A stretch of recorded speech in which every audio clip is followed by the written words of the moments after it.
андозаи миёнаи нафақаҳои меҳнатӣ ва суғуртавӣ аз моҳи сентябри соли ҷорӣ 15% боло меравад. Фармони мазкур аз санаи 4 августи соли 2020 таҳти рақами 1580 ба тавсиб расидааст. Пардохти нафақа бо илова пуле аз моҳи октябри соли ҷорӣ амале карда мешавад.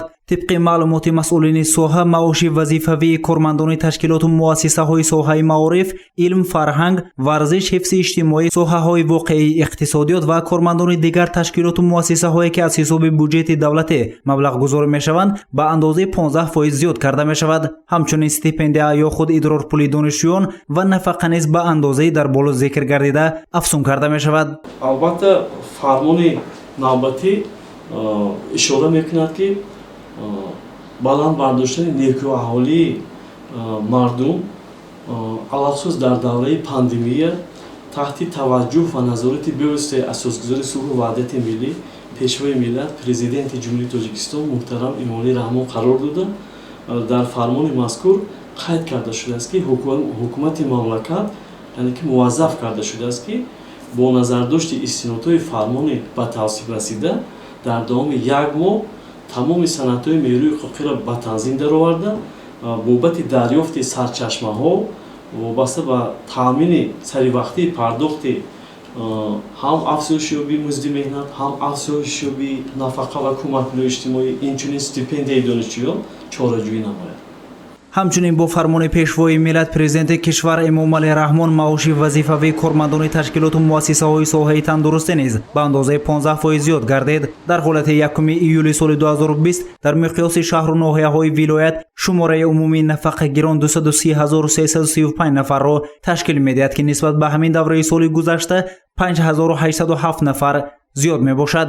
аҳолии вилояти Суғд то 1 июли соли 2020 2,724,100 нафар буда 8% онҳоро гирандагони нафақа ташкил медиҳад.